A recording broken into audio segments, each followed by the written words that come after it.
ಹಾಕ್ತೀರಾ?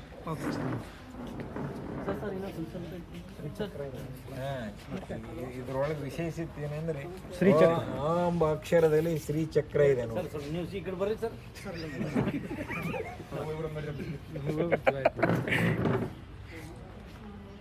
ಸರ್ ಆ ಎಂಬ ಅಕ್ಷರದಲ್ಲಿ ಶ್ರೀ ಚಕ್ರ ಕಾಣಿಸ್ತಾ ಇದ್ರಿ?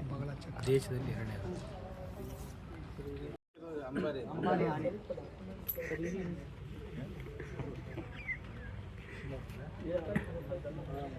Okay sir. ಪ್ರಾರಂಭ ಆಗಿ ಈ ಸಲ ಜಾತ್ರೆಯಲ್ಲಿ 6 ದಿನಗಳ ಕಾಲ ಸಾಂಸ್ಕೃತಿಕ ಕಾರ್ಯಕ್ರಮಗಳು, ನಾಟಕಗಳು ಮತ್ತು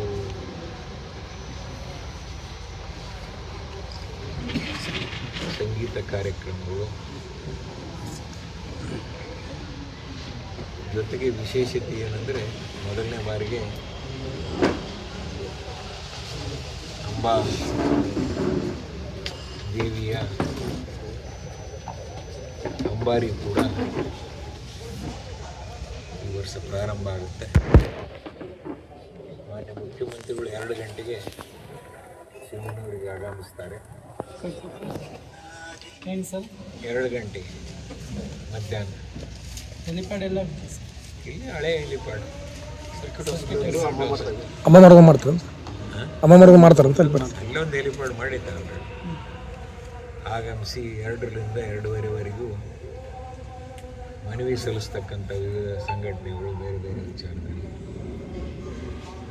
2:30 ಗಂಟೆಯಿಂದ 3 ಗಂಟೆ ಮಧ್ಯಾಹ್ನದ ಊಟದ ಬೇರೆ ಮಾಡಿರಿ, ಕಾಯ್ದಿರಿಸಲಾಗಿರುತ್ತೆ. 3:15ಗೆ ಟೇಕಪ್ ಆಗಿ 4 ಗಂಟೆಗೆ ಅಂಬಾಮಠದಲ್ಲಿ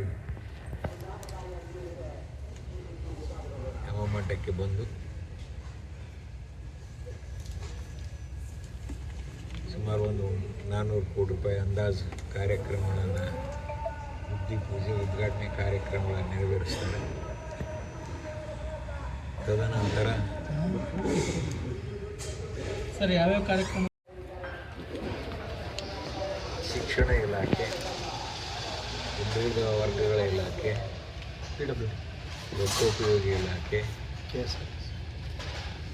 ಈಗೇನು ಮಂತ್ರಿಗಳು ಹೇಳಿದ್ರು ಅವೆಲ್ಲ ಇಲ್ಲ ಸಂಬಂಧಪಟ್ಟ ಇಲಾಖೆಗಳು ಅವರೆಲ್ಲರೂ ನಗರಸಭೆ 20 ಕೋಟಿ ರೂಪಾಯಿ ಅಂದಾಜು UGD ವರ್ಕ್ಗಳು ಕೂಡ ಅದರಲ್ಲಿ ಇದೆ.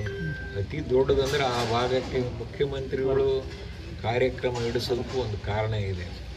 ಜಾತ್ರಾ ಮಹೋತ್ಸವ ಜೊತೆಗೆ ಸುಮಾರು 20,000 ಅಂದಾಜು ನೀರಾವರಿ ಆಗ್ತಕ್ಕಂಥ ಸಾಲಗುಂದ ಲಿಫ್ಟ್ ಇರಿಗೇಷನ್ ಸ್ಕೀಮ್ 174 ಕೋಟಿ ರೂಪಾಯಿ, 20,000 ಎಕರೆ. ಅದರ ಜೊತೆಗೆ ಒಳಬಳ್ಳಾರಿ ಹತ್ರ ಒಂದು 19 ಕೋಟಿ ರೂಪಾಯಿ ಅಂದಾಜಿನಲ್ಲಿ ಬ್ಯಾರೇಜ್ ಕಮ್ ಬ್ರಿಡ್ಜ್ 19 ಕೋಟಿ. ಇನ್ನು ಒಂದು ಮುಳ್ಳೂರು ಗ್ರಾಮ, ನಮ್ಮ ಸಿಂಧನೂರು ಹಳ್ಳ ಏನಿದೆಯಲ್ಲ, ಈ ಸಿಂಧನೂರು ಹಳ್ಳ ಮುಳ್ಳೂರು ಗ್ರಾಮದ ಹತ್ರ ಒಂದು 39 ಕೋಟಿ ಅಂದಾಜಿನಲ್ಲಿ ಬ್ಯಾರೇಜ್ ಕಮ್ ಬ್ರಿಡ್ಜು ಮತ್ತು ಒಂದು ಲಿಫ್ಟ್ ಇರಿಗೇಷನ್. ಇವು ನೀರಾವರಿ ಇಲಾಖೆಗೆ ಸಂಬಂಧಪಟ್ಟಿರ್ತಕ್ಕಂಥವು. ಎಲ್ಲ ಸ್ಕೀಮ್ಗಳು ಹೇಳ್ಬೇಕಂದ್ರೆ ಹೇಳ್ಬೋದು, ಬೇಡ ಸಾಕಷ್ಟು. ಈ ಕಾರ್ಯಕ್ರಮಗಳನ್ನು ಮತ್ತು ಉದ್ಘಾಟನೆಗೆ ನಮ್ಮ ಗಾಂಧಿನಗರದಿಂದ ಹೊರೆಬಾಳ್ ಕ್ಯಾಂಪಿನವರೆಗೂ SHDPಯಲ್ಲಿ ಒಂದು 20 ಕೋಟಿ ರೂಪಾಯಿ ರಸ್ತೆ ಅಭಿವೃದ್ಧಿಪಡಿಸಿ ಡಾಂಬರೀಕರಣ ಮಾಡ್ತಕ್ಕಂಥದ್ದು ಲೋಕೋಪಯೋಗಿ ಸಚಿವರು. ಗಾಂಧಿನಗರದಿಂದ ಹೊರೆಬಾಳ್ ಕ್ಯಾಂಪ್, ಆಮೇಲೆ ಹಿಂದುಳಿದ ವರ್ಗ ಇಲಾಖೆಯಿಂದ ರಾಣಿ ಕಿತ್ತೂರು ಚೆನ್ನಮ್ಮ ಶಾಲೆ ಬಾದರ್ಲಿ ಗ್ರಾಮ ಸುಮಾರು 14 ಕೋಟಿ ರೂಪಾಯಿ ಅಂದಾಜಿನಲ್ಲಿ ಅದರ ಕಟ್ಟಡ ಕೂಡ ಮುಗಿದಿದೆ, ಕೆಲಸ ಪೂರ್ಣ ಮುಗಿದಿದೆ, ಅದು ಉದ್ಘಾಟನೆ ಇದೆ. ಆಮೇಲೆ ಜಗಜೀವನ್ ರಾಮ್ ಭವನ್ 100 ಕೋಟಿ ಅಂದಾಜಿನಲ್ಲಿ, ಜಗಜೀವನ್ ರಾಮ್ ಭವನ್ 3 ಕೋಟಿ, ಮೂರಲ್ಲ 3 ಆಗಿದೆ ಸರ್. ಜೊತೆ ಪೂಜೆ. ಆಮೇಲೆ ವಿಶೇಷವಾಗಿ ಈ ನಮ್ಮ ಗುಲ್ಬರ್ಗಿಗೆ 15 ಬಸ್ಸುಗಳನ್ನು ಕಲ್ಯಾಣ ಕರ್ನಾಟಕ ಅಭಿವೃದ್ಧಿ ಮಂಡಳಿಯಿಂದ KKRDBಯಿಂದ 5 ಕೋಟಿ ಅನುದಾನದಲ್ಲಿ ನಮ್ಮ ಸಿಂಧನೂರಿಗೆ ಪ್ರತಿನಿತ್ಯ ಗ್ರಾಮೀಣ ಪ್ರದೇಶದಿಂದ 24ರಿಂದ 25 ಸಾವಿರ ಜನ ವಿದ್ಯಾರ್ಥಿಗಳು ಗ್ರಾಮೀಣ ಪ್ರದೇಶದಿಂದ ವಿದ್ಯಾಭ್ಯಾಸ ಮಾಡೋಕ್ಕೆ ಬರ್ತಾರೆ. ಇಲ್ಲಿ ಸುಮಾರು 18 ಡಿಗ್ರಿ ಕಾಲೇಜುಗಳು, 18 ಕ್ಯಾಮ್ರಾ ಕಡೆ ಒಂದು 32 ಜೂನಿಯರ್ ಕಾಲೇಜುಗಳು ಪಟ್ಟಣದಲ್ಲಿರೋದ್ರಿಂದ ಆ ಎಲ್ಲ ಶಾಲಾ ಮತ್ತು ಕಾಲೇಜು ವಿದ್ಯಾರ್ಥಿಗಳಿಗೆ ಅವರಿಗಾಗಿಯೇ ವಿಶೇಷ ಕಲ್ಯಾಣ ಕರ್ನಾಟಕದಲ್ಲಿ ಯಾರು ಶಾಲಾ ಕಾಲೇಜುಗಳ ವಿದ್ಯಾರ್ಥಿಗಳಿಗೆ ಬಸ್ಸುಗಳನ್ನು ನಿಗದಿ ಮಾಡಿಲ್ಲ. ನಾವು ಸಿಂಧನೂರಿನಲ್ಲಿ ಮೊದಲನೇ ಬಾರಿಗೆ ಕರ್ಕೊಂಡು ಬರಬೇಕು, ಮನೆಗೆ ಹೋಗಿ ಕರ್ಕೊಂಡು ಬರ್ಬೇಕು. ಎಲ್ಲ 25 ಸಾವಿರ ವಿದ್ಯಾರ್ಥಿಗಳಿಗೆ ಅನುಕೂಲ ಆಗಲೆಂಬ ದೃಷ್ಟಿಯಿಂದ. ಯಾಕಂದ್ರೆ ಪ್ರತಿನಿತ್ಯ ಆ ಮಕ್ಕಳು ಒಂದೂವರೆ ಕಾಲೇಜ್ ಬಿಟ್ಟಿದ್ದಾರೆ, ಅವ್ರು ಊರಿಗೆ ಹೋದ್ರೆ 6 ಗಂಟೆ 7 ಗಂಟೆ. ಆಮೇಲೆ ಒಂದು ರೂಟ್ಗೆ ಅಟ್ಯಾಚ್ಮೆಂಟ್, ಒಂದು ಬಸ್ 4 ರೂಟ್ಗೆ ಅಟ್ಯಾಚ್ಮೆಂಟ್ ಇರ್ತದೆ. ಬಸ್ ಬರೋದು ಹೋಗೋದು ಹೆಚ್ಚು ಕಡಿಮೆ ಆಗ್ತದೆ. ಅವನ್ನೆಲ್ಲ ಮನಗಂಡು ಆಮೇಲೆ ಬಸ್ ಸ್ಟ್ಯಾಂಡ್ನಲ್ಲಿ ಗಲಾಟೆಗಳು ಆಗ್ತದ್ದು, ಅವನ್ನೆಲ್ಲ ಮನಗೊಂಡು ಸಪ್ರೇಟಾಗಿ ಕಾಲೇಜ್ ವಿದ್ಯಾರ್ಥಿಗಳಿಗೇನೆ 15 ಬಸ್ಸುಗಳು. ಸಾರ್ವಜನಿಕರಿಲ್ಲ, ಓನ್ಲಿ ಕಾಲೇಜ್ ಹುಡುಗರಿಗೆ. ಇಲ್ಲ ಬಂದ್ರೆ ಕಾಲೇಜ್ ವಿಶೇಷ ಗ್ರಾಂಟ್ ಕೊಟ್ಟಾರೆ. ಕಂಡೀಷನ್ ಇಟ್ಟೆ ಬಸ್ಗಳು ಅಲ್ಲ, ಹೆಣ್ಮಕ್ಳು ಬಸ್ ಉಚಿತ ಬಂದ್ರೆ ಬರ್ತಾರೆ ಫ್ರೀ. ಅಲ್ಲ, ಈ ಬಸ್ ವಿದ್ಯಾರ್ಥಿಗಳು ಫ್ರೀ. ಈಗ ಒಂದೊಂದು ಬಸ್ಗಳು ಯಾಕಂದ್ರೆ ಅವರು ಬೆಳಗ್ಗೆ ಅವ್ರು ಟೈಮಿಂಗ್ ಮಾಡ್ಯಾರ. 15 ಬಸ್ಗಳು 5 ಟ್ರಿಪ್ 6 ಟ್ರಿಪ್ 8 ಟ್ರಿಪ್ ಬರ್ತಾವೆ. ಒಂದು ಊರ್ಲಿದ್ದು ಒಂದು ಊರಿಗೆ ಹೋಗ್ಬೇಕು, ಆ ಹುಡುಗ ಕರ್ಕೊಂಬರ್ಬೇಕು, ಮತ್ತೆ ಬಿಡ್ಬೇಕು, ಮತ್ತೆ ಕರ್ಕೊಂಡು ಹೋಗ್ಬೇಕು. 15 ಬಸ್ಗಳು 15 ರೂಟ್ಗಳು ಮಾಡಿಕೊಂಡು 8ರಿಂದ 10 ಟ್ರಿಪ್ ಆತಾವು ಮಾಡಿದ್ದಾರೆ.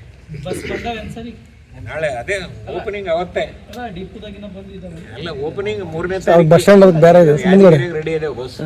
15ನೇ ತಾರೀಕು ಬಸ್ಗಳು ಕೂಡ ಉದ್ಘಾಟನೆ. ಆಮೇಲೆ ವಿಶೇಷವಾಗಿ ಕರ್ನಾಟಕ ರಾಜ್ಯದ ಮತ್ತು ಕಲ್ಯಾಣ ಕರ್ನಾಟಕದಲ್ಲಿ 24 ಕಂದಾಯ ಗ್ರಾಮಗಳು ರಾಜ್ಯ ಸರ್ಕಾರ ಅಧಿಸೂಚನೆ ಹೊರಡಿಸಿರೋದು ಹಿಸ್ಟ್ರಿ ಇದು.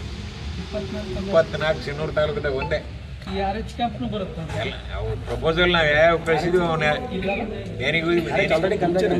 ಮುಂಚೆನೆ ಕಂದಾಯ ಗ್ರಾಮ ಇದೆ ಇಲ್ಲ ಅಂತಾರಲ್ಲ ಸರ್ ಅವರು. ಕಂದಾಯ ಗ್ರಾಮ ಆಗಿದೆ, ನಿಮ್ಮ ವರದಿ ನೋಡಿದೆ ನಾನು. ಇಲ್ಲ, ಕಂದಾಯ ಗ್ರಾಮ ಅವತ್ತೇ ಆಗಿದೆ. 24 ಎಲ್ಲ ಭಾಳಷ್ಟು ಪ್ರಾಬ್ಲಮ್ಗಳಿದ್ದಾವೆ, ಎಲ್ಲ ಸಾಲ್ವ್ ಮಾಡಿ 24 ಕಂದಾಯ ಗ್ರಾಮಗಳನ್ನು ಅಧಿಸೂಚನೆ ಹೊರಡಿಸಿ ಘೋಷಣೆ ಮಾಡಿ ನಾಳೆ ನಾವಿನಲ್ಲಿ ಒಂದು 5 ಹಕ್ಕುಪತ್ರಗಳನ್ನು ಕಂದಾಯ ಮಂತ್ರಿಗಳೊಬ್ಬರು ಬರ್ತಾರೆ, ಕೃಷ್ಣ ಬೈರೆ ಅವ್ರ ಮುಖಾಂತರ ಕೊಡ್ತಕ್ಕಂಥದ್ದು. ಆಮೇಲೆ ಕಂದಾಯ ಗ್ರಾಮಗಳು ಉದ್ಘಾಟನೆ ನಾವು ಮಾಡ್ತೀವಿ. ಊರಿಗೆ 1090 ಹಕ್ಕುಪತ್ರ ಎಲ್ಲ ರೆಡಿ ಇದಾವೆ. ಎಲ್ಲ ವಿಲೇಜ್ಗಳು ಹಕ್ಕುಪತ್ರ ರೆಡಿ ಇದ್ದಾವೆ. ನಾಮಿನಲ್ಲಿ 5 ಕೊಟ್ಟು ಉದ್ಘಾಟನೆ ಮಾಡಿ ಅಲ್ಲಿ ಹಕ್ಕುಪತ್ರಗಳು ಕೊಟ್ಟು ಬರ್ತೀವಿ ಮುಂದಿನ ದಿನಗಳಲ್ಲಿ. 24 ಒಂದೇ ಸಿಂಗಲ್ ಫೇಸಲ್ಲಿ. ಅಂಬಾಮಠ ದೇವಸ್ಥಾನದ ಬಗ್ಗೆ ಹೇಳ್ಬೇಕಂದ್ರೆ ಆ ದೇವಸ್ಥಾನ 100 ವರ್ಷಗಳ ಇತಿಹಾಸ ಇರತಕ್ಕಂಥ ದೇವಸ್ಥಾನ. 400 ವರ್ಷಗಳ ಇತಿಹಾಸ ಇರತಕ್ಕಂಥ ದೇವಸ್ಥಾನ.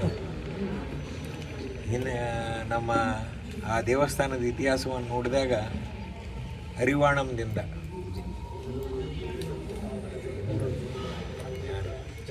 ಚಿದಾನಂದ ಅವಧೂತ ಅಲ್ಲಿ ಜನಿಸಿ ಅಂಬಾಮಠ ಗುಡ್ಡದಲ್ಲಿ ಬಂದು ಸುಮಾರು ವರ್ಷಗಳ ಕಾಲ ತಪಸ್ಸು ಮಾಡಿ ಆ ತಪಸ್ಸಿನಿಂದ ದೇವಿ ಪ್ರತ್ಯಕ್ಷ ಆಗಿ ಅಲ್ಲಿ ಒಂದು ಬಗಳ ಚಕ್ರ ಪ್ರತಿಷ್ಠಾಪನೆ ಮಾಡಿದ್ದಾರೆ. ಅದೇ ಶಕ್ತಿ ಶ್ರೀಚಕ್ರ ಬಗಳ ಯಂತ್ರನ ಅದಕ್ಕೆ ಶ್ರೀಚಕ್ರ ಅಂತ ಕರೀತಾರೆ. ಈ ದೇವಸ್ಥಾನಕ್ಕೆ ಹೆಚ್ಚು ಕಡಿಮೆ 4-5 ರಾಜ್ಯದ ಭಕ್ತರು ಬರ್ತಾರೆ. ಸುಮಾರು 4ರಿಂದ 6 ಲಕ್ಷ ಜನ ಬರ್ತಾರೆ ವರ್ಷ. ಅವರಿಗೆ ಈ ವರ್ಷ ವಿಶೇಷವಾಗಿ ಸರಿಯಾದ ರಸ್ತೆಗಳಿದ್ದಿಲ್ಲ, ಮೂಲಭೂತ ಸೌಕರ್ಯಗಳಿದ್ದಿಲ್ಲ, ಕುಡಿಯೋ ನೀರಿನ ವ್ಯವಸ್ಥೆ ಇದ್ದಿಲ್ಲ. ಆಮೇಲೆ ಜಾತ್ರಾ ಮಹೋತ್ಸವ ಅಂಗಡಿಗಳು ಎಲ್ಲಿ ಬೇಕಲ್ಲಿ ಹಾಕಿ ಕೊಡ್ತಿದ್ರು, ಸ್ವಚ್ಛತೆ ಇದ್ದಿಲ್ಲ, ಲೈಟಿನ ವ್ಯವಸ್ಥೆ ಇದ್ದಿಲ್ಲ. ಅವೆಲ್ಲವನ್ನು ಕೂಡ ಮನಗಂಡು KKRDB ಸ್ವಲ್ಪ ಕ್ರಾಸ್ ಬಂದಿದೆ ದೇವಸ್ಥಾನ ಮೂಲವಾಗಿ. ಅದ್ರ ಸೀದಾ 130 ಅಡಿ ದೇವಸ್ಥಾನ ಆಗಲಿದೆ. ಆ ದೇವಸ್ಥಾನ 130 ಅಡಿ ಸ್ಟ್ರೇಟಾಗಿ ಡಿಜಿಟಲ್ ಮ್ಯಾಪ್ ಮಾಡಿಸಿ ಆ ತೇರನ್ನು ಮಧ್ಯದಲ್ಲೇ ಎಳೆದು ತೇರು ಬೀದಿಯಲ್ಲಿ ಎಳೆದು ತೇರನ್ನು ಉತ್ಸವವನ್ನು ಮಾಡಬೇಕು ಮತ್ತು ತೀರ್ಮಾನ ಮಾಡಿ ಎಲ್ಲ ನೆಲತಟ್ಟ ಸಮ ಮಾಡಿ ಮರಮ ಹಾಕಿ ಆ ಕಡೆ ಅಲ್ಲಿರ್ತಕ್ಕಂಥ ಶಾಪ್ಗಳನ್ನೆಲ್ಲ ಬೇರೆ ಕಡೆ ಅಲ್ಲಿ ಒಂದು 9 ಎಕರೆ ಎಲ್ಲ ಕಲ್ಲು ಗುಡ್ಡ ಗಿಡಗಳೆಲ್ಲ ಇದ್ದವು. ಎಲ್ಲವನ್ನು ಗಿಡಗಳನ್ನ ತೆಗೆದು ಕಲ್ಲುಗಳನ್ನು ಇದನ್ನು ಮಾಡಿಸಿ ಬ್ಲಾಸ್ಟ್ ಮಾಡಿ ಕೆಲವು ಕಲ್ಲುಗಳನ್ನು ನೋಡಿ ಸಮತಟ್ಟ ಮಾಡಿ ಮರಮ್ ಹಾಕಿ ಅಲ್ಲಿ ಸುಮಾರು ಒಂದು 400ರಿಂದ 500 ಶಾಪ್ ಹೊಸ ಜಾತ್ರೆಗೆ ಬರ್ತದೆ. ಆ ಎಲ್ಲ ಶಾಪ್ಗಳು ಯಾವ್ಯಾವ ಒಂದೊಂದು ಅಂಗಡಿ ಲೈನ್, ಬಳೆ ಅಂಗಡಿ ಲೈನೇ ಬೇರೆ, ಮಿಠಾಯಿ ಅಂಗಡಿ ಲೈನೇ ಬೇರೆ, ಬಾಂಡ್ಯದ ಅಂಗಡಿ ಲೈನೇ ಬೇರೆ, ಸ್ಟುಡಿಯೋದ ಲೈನೇ ಬೇರೆ, ಅವ್ರಿಗೆ ಕುಡಿಯ ನೀರು, ಲೈಟಿನ ವ್ಯವಸ್ಥೆ ಮತ್ತು ಇಡೀ ಜಾತ್ರಾದಲ್ಲಿ ಎಲ್ಲೂ ಕತ್ತಲಾಗಬಾರ್ದಂತ ಸುಮಾರು 5ರಿಂದ 8 ಹೈಮಾಸ್ ಲೈಟ್ಗಳು, ಫ್ಲಡ್ ಲೈಟ್ಸ್ ಇವೆಲ್ಲವನ್ನು ಈ ವರ್ಷ ಭಕ್ತರಿಗೆ ಬರ್ತಕ್ಕಂಥ ನನ್ನ ಜೊತೆಗಿರ್ತಕ್ಕಂಥ ಎಲ್ಲ ಮುಖಂಡರುಗಳು ಮತ್ತು ಎಲ್ಲ ಪಕ್ಷದವರು ಸಹಕಾರ ಕೊಟ್ಟರು ಈ ವಿಚಾರ ಮೊದಲಿದ್ದ. ಯಾಕಂದರೆ ದೇವಸ್ಥಾನಕ್ಕೆ ಆಂಧ್ರ, ತೆಲಂಗಾಣ, ಮಹಾರಾಷ್ಟ್ರ, ಕರ್ನಾಟಕದ ಮೂಲೆ ಜಿಲ್ಲೆಗಳಿಂದ ಭಾಳಷ್ಟು ಭಕ್ತರು ಬರ್ತಾರೆ. ಅದನ್ನು ಹಿಂದೆ ರಾಜ್ಯ ಸರ್ಕಾರವು ಕೂಡ ಒಂದು ನಮ್ಮ ಟೂರಿಸಂ ಇಲಾಖೆ ಮುಖಾಂತರ ಯಾತ್ರಾ ಸ್ಥಳವನ್ನಾಗಿ ಘೋಷಣೆ ಮಾಡಿದ್ದಾರೆ. ಅಲ್ಲಿ 33 ಕರ್ನಾಟಕ ರಾಜ್ಯದಲ್ಲಿ ಯಾತ್ರಾ ಸ್ಥಳವನ್ನು ಆಯ್ಕೆ ಮಾಡಿದ್ದಾರೆ. ಅದರಲ್ಲಿ ಅಂಬಾದೇವಿ ದೇವಸ್ಥಾನವೂ ಕೂಡ ಒಂದು. ಇಷ್ಟು ಕಾರ್ಯಕ್ರಮಗಳನ್ನು ನಾಳೆ 3ನೇ ತಾರೀಕಿನ ದಿನ ಇವೆಲ್ಲ ಕಾರ್ಯಕ್ರಮಗಳು ನಡೀತವೆ. ಆ ಕಡೆ for the first time health desk ಎಲ್ಲ ತೆಗೆದಿದ್ದೀವಿ. 6 ಜಾಗದಲ್ಲಿ ಮೇನ್ ಯಾತ್ರಾ ನಿವಾಸ ಹತ್ರ, ಬಸ್ ಸ್ಟ್ಯಾಂಡ್ ಹತ್ರ ಅವರೆಲ್ಲರೂ ಕೂಡ ಸರ್ವಿಸ್ ಕೊಡ್ತಾರೆ. NSS ಹುಡುಗರು ಒಂದು 200 ಜನ ಡೈಲಿ ಇರ್ತಾರೆ. NSSದವ್ರದ್ದು ಏನಂದರೆ 200 ಜನನ ಅವ್ರಿಗೆ ಟಿ ಶರ್ಟ್ ಕೊಡಿಸಿ ಒಂದಿಷ್ಟು ಕೆಲಸಕ್ಕೆ ಸ್ವಚ್ಛತೆ ಬಗ್ಗೆ ಆಗಲಿ, ಗವಿಸಿದ್ದೇಶ್ವರ ಗುಡಿ ಜಾತ್ರೆ ಮಾಡ್ತಾರಲ್ಲ ಆ ಥರ ಕಸವನ್ನು ಡಸ್ಟ್ಬಿನ್ನಲ್ಲೇ ಹಾಕಿ ಅನ್ನೋದಕ್ಕಾಗಿರ್ಬೋದು, ಆ ಥರ ಸಣ್ಣ ಪುಟ್ಟ ಎಲ್ಲ ಕೆಲಸಗಳಿಗೂ ಅವ್ರನ್ನ ವಾಲಂಟಿಯರ್ಸನ್ನು ಅಲ್ಲೇ ಇರ್ತಾರೆ sir. Daily up and down ಮಾಡ್ತಾರೆ. 5 ದಿವಸದ ಸಾಂಸ್ಕೃತಿಕ ಕಾರ್ಯಕ್ರಮ ಇಲ್ಲದೆ ಮುಖ್ಯಮಂತ್ರಿ ಕಾರ್ಯಕ್ರಮ ಭಾಗವಹಿಸಿದ 5-6 ಲಕ್ಷ ಜನ ಸೇರ್ತಾರಲ್ಲ ಸರ್. ಸ್ವಲ್ಪ DYSP ಅವರ ನೇತೃತ್ವದಲ್ಲಿ ಈಗಾಗಲೇ ಲಾ ಆ್ಯಂಡ್ ಆರ್ಡರ್ ಕುರಿತು ಮೀಟಿಂಗ್ ಮಾಡಿ ಹೇಳಿದ್ದಾರೆ. ಅಕ್ರಮವಾಗಿ ಏನೇನು ಬೇರೆ ಚಟುವಟಿಕೆಗಳಿದ್ದಾವೆ ಅದರ ಮೇಲೆ ನಿಗಾ ಇಡಲಿಕ್ಕೆ ಮಫ್ತಿಯಲ್ಲೆಲ್ಲ ಟೀಮ್ ರೆಡಿ ಮಾಡಿದ್ದಾರೆ. ಗಾಂಜಾ ಆಗಿರ್ಬೋದು, ಬೇರೆ ಕುರಿತಾಗಿ. ಪ್ಲಸ್ ಅಬಕಾರಿ ಅವರು DC ಸರ್ ಕಡೆಯಿಂದ ಆದೇಶ ಮಾಡಿಸಿ ಸುತ್ತ ಅಂಬಾಮಠದ ಪೆರಿಮೀಟರ್ 6 ಕಿಲೋಮೀಟರ್ ಸುತ್ತ ಮದ್ಯವನ್ನು ನಿಷೇಧ ಮಾಡ್ತೀವಿ 6 ದಿನಗಳ ಕಾಲ. 2ನೇ ತಾರೀಕಿಂದ 7ನೇ ತಾರೀಕು ಆದೇಶ ಬರುತ್ತೆ. ಅಲ್ಲಿ ಮೊದಲು ಅಲ್ಲಿ ಹೋಗ್ಬೇಕಾದ್ರೆ ಜನ ಅನಿಸ್ತದ್ರಿ, ಭಯ ಇಲ್ಲ. ಕೇಳ್ರಿ, ಈಗಾಗಲೇ ಸಿನ್ನೂರು ತಾಲೂಕದಲ್ಲಿ ಜಿಲ್ಲೆಯಲ್ಲಿ ಭಾಳಷ್ಟು ಡ್ರಗ್ಸು ಮತ್ತು ಗಾಂಜಾದ ಬಗ್ಗೆ ಇದೆ. ಆಗಲೇ SP ಅವ್ರ ಜೊತೆಗೆ DC ಅವ್ರ ಜೊತೆಗೆ ಮಾತುಕತೆ ಆಡಿ ಇಲ್ಲೊಂದು ಸಪ್ರೇಟ್ ಮೀಟಿಂಗ್ ಕೂಡ ನಾವು ಪೊಲೀಸ್ ಇಲಾಖೆ ಮುಖಾಂತರ ಎಲ್ಲ ಎಲ್ಲ ಪಕ್ಷದ ಮುಖಂಡರನ್ನ, ವಿವಿಧ ಸಂಘಟನೆಗಳನ್ನು ಎಲ್ಲರನ್ನ ಕರೆಸಿ ಒಂದು ಸಭೆ ಮಾಡಿ ಅದನ್ನು ಯಾವ ರೀತಿ ಅದಕ್ಕೆ ಕಡಿವಾಣ ಹಾಕಬೇಕು, ಸ್ಟಾಪ್ ಯಾವ ರೀತಿ ಮಾಡಬೇಕು ಎಂಬ ಚಿಂತನೆ ಮಾಡಿ ಕಳೆದ 1 ತಿಂಗಳ ಅವಧಿಯಲ್ಲಿ ಸಿನ್ನೂರು ಪಟ್ಟಣದಲ್ಲಿ, ವಿಶೇಷವಾಗಿ ಸಿನ್ನೂರು ಪಟ್ಟಣ 10ರಿಂದ 10 ಗಂಟೆ 15 ನಿಮಿಷಕ್ಕೆ ಎಲ್ಲ ಶಾಪ್ಸ್ಗಳು, ಬಾರು, ರೆಸ್ಟೋರೆಂಟು ಎಲ್ಲವೂ ಕ್ಲೋಸ್. ಆಮೇಲೆ ಸೈಕಲ್ ಮೋಟ್ರ್ ಹುಡುಗರು ರಾತ್ರಿ 11 ಗಂಟೆ 12 ಗಂಟೆ ಗಾಂಜಾ ಕುಡಿದು ಸೈಕಲ್ ಮೋಟ್ರ್ ಅವೆಲ್ಲವೂ ಸ್ಟಾಪ್ ಆಗಿದ್ದಾವೆ. ಸುಮಾರು 38 ಜನರ ಮೇಲೆ ಕೇಸ್ ಆಗ್ಯಾವ ಆಲ್ರೆಡಿ. ಈಗೆಲ್ಲ ಈ 1 ತಿಂಗಳ ಅವಧಿಯಲ್ಲಿ ಈಗ ಹೆಚ್ಚು ಕಡಿಮೆ ಒಂದು 40% ಕಂಟ್ರೋಲಿಗೆ ಬಂದಿದೆ. ಇನ್ನು ಒಂದು 60% ಕಂಟ್ರೋಲಿಗೆ ತರಬೇಕಾದಂಥ ಅವಶ್ಯಕತೆ ಇದೆ. ಅದನ್ನೆಲ್ಲ ಮಾಡ್ತೀವಿ ಕಂಪ್ಲೀಟಾಗಿ. ಅದನ್ನು ಗಾಂಜಾ ಮತ್ತು ಇನ್ನಿತರ ಡ್ರಗ್ಸ್ ಏನು ಹಾವಳಿ ಇದೆ ಅದನ್ನೆಲ್ಲವನ್ನ ಸಪ್ರೆಸ್ ಮಾಡೋಕ್ಕೆ ಏನು ಬೇಕು ಅವೆಲ್ಲ ಮಾಡ್ಕೊಂಡು ಇಷ್ಟೇ. ಮತ್ತೇನು ಬೇಕು ರಾಜಕಾರಣ? ಅಲ್ಲ, ಭೇಟಿ ಆಗಿದ್ರೆ ಸರ್, ಡೆಲ್ಲಿಗೆ ಹೋಗಿದ್ದು ಪ್ರಾರಂಭದಾಗ ನಮ್ಮ MP ಅವ್ರಿಗೆ ಹೇಳಿದ್ದಿಲ್ಲ, ಪಾರ್ಲಿಮೆಂಟ್ ಸ್ಟಾರ್ಟ್ ಆಗೈತೆ, ಪಾರ್ಲಿಮೆಂಟ್ ನೋಡ್ಕೊಂಡು ಮಧ್ಯಾಹ್ನ ಮಿನಿಸ್ಟ್ರ್ ಭೇಟಿ ಆಗಿ ಹೋಗೋಣ. ನಾವು ಹೋಗಿ ಪಾಸ್ ತಗೊಂಡು ಎಂಟ್ರಿ ಆದ್ವಿ. ನಮಗೆ ಧರಣ ಸ್ಟಾರ್ಟ್ ಆಗಿಬಿಡ್ತು ಕಾಂಗ್ರೆಸ್ ಪಾರ್ಟಿ.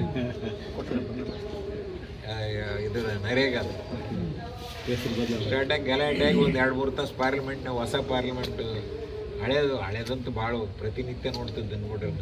ನಾನು ಹೊಸದಾಗೆಲ್ಲ 8 ತಿಂಗಳು ಡಿಲ್ಲೆಗೆ ಓದಿನ ಮೊದಲು 68ರಾಗಿ. ಈಗ ಹೊಸ ಪಾರ್ಲಿಮೆಂಟ್ ನೋಡಿದ್ದಿಲ್ಲ. ಹೊಸ ಪಾರ್ಲಿಮೆಂಟ್ ಒಂದು 2-3 ತಾಸು ಕುಂತು ಅಡ್ಜರ್ನ್ ಆಯಿತು. ಇದ್ರದ್ದು ನೆಕ್ಸ್ಟ್ ಡೇ ಮಧ್ಯಾಹ್ನ ಮೊದಲುವರೆಗೂ ಅಡ್ಜರ್ನ್ ಅಂತ ಹೇಳಿದ್ರೆ ನಾನು ವಾಪಸ್ ಊರಿಗೆ ಬಂದೆ. ಇಷ್ಟೇ ಆಗಿದೆ. ಹಿರಿಯರಾಗಿದ್ರು ಮಿನಿಸ್ಟರ್ ಸಿಗ್ಲಿಲ್ಲ ಅಂದ್ರೆ ತುಳ್ದಂಗೆ ತಾನೆ ಅದು. ಅಲ್ರಿ ನೀನೇ ಸಿಗಲಿಲ್ಲ ಅಂತ ಯಾರು ಅಂತಾರೆ? ಕರೆದು ಹೇಳಿದಾಗ ಇಲ್ಲಪ್ಪ ಹಿಂಗಾಗೈತೆ ಮುಂದೆ ನೋಡಮ್ಮ ಅಂತ ಹೇಳಿದಾಗ ಮತ್ತೆ ಅದು ಇದಲ್ಲ. ಏನು ಭರವಸೆ ಕೊಟ್ಟಿದ್ದಾರೆ ಸರ್ ಹೈಕಮಾಂಡ್? ಮಾಡ್ತು ಅಂತ ಕೇಳ್ತಾರೆ, ನೋಡ್ಬೇಕು, ಕಾದು ನೋಡ್ಬೇಕು. ಅಂದ್ರೆ ಸಂಪುಟ ಪುನರ್ರಚನೆ ಆಗೋ ಸಾಧ್ಯತೆ ಇದೆಯಾ? ಸಂಪುಟ ಪುನರ್ರಚನೆ ಆಗೋ ಸಾಧ್ಯತೆ ಇದೆ. ಹೈಕಮಾಂಡ್ ಮತ್ತು ಮುಖ್ಯಮಂತ್ರಿಗಳು ಮನಸ್ಸು ಮಾಡಿದ್ರೆ ಆಗ್ತದೆ. ಹಂಗಲ್ಲ, ಈಗ ಏನಾದರೂ ಆ ರೀತಿ ಅಂದ್ರೆ ಸೂಚನೆ ಇದೆಯಾ ಪಕ್ಷದೊಳಗೆ? ಸಂಪುಟ ಪುನರ್ರಚನೆ ಮಾಡೋರು ಯಾರು? ಮುಖ್ಯಮಂತ್ರಿ. ಒಪ್ಪಿಗೆ ಕೊಡೋರು ಯಾರು? ಹೈಕಮಾಂಡ್. ಇವ್ರು ಪುನರ್ರಚನೆ ಮಾಡ್ತು ಅನ್ಬೇಕು, ಹೈಕಮಾಂಡ್ ಮಾಡ್ರಿ ಅಂತಂದ್ರೆ ಸಂಪುಟ ರಚನೆ ಆಗ್ತದೆ. ಯಾರು ಹೇಳಿದ್ರೆ ನಿಲ್ಲ. ಅಂದರೆ ಸರ್ ಈಗ ಕಾಂಗ್ರೆಸ್ ಹೈಕಮಾಂಡ್ ಅಂತ ಹೇಳಿ ನಡೀತದೆ. ಯಾಕಂದ್ರೆ ಇವತ್ತು ಕೇರಳ ಮನೆ ಅವ್ರು ಹೊಡೆದದ್ದು ಕೂಡ ಬೆಂಗಳೂರಿಗೆ ಹೋಗಿಲ್ಲ, ಲೇಔಟ್ಗೆ ಸಂಬಂಧಪಟ್ಟಂಗೆ ಇಲ್ಲಿ ಉತ್ತರ ಕರ್ನಾಟಕದಾಗ 2009 ಆಗಿರೋ ಮನೆಗಳಿಗೆ ಇನ್ನೂ ಸರಿಯಾಗಿ ಸಿಕ್ಕಿಲ್ಲ. ಮೊನ್ನೆ ಮನೆಗಳು ಹೊಡೆದ್ರು. ಅವ್ರಿಗೆ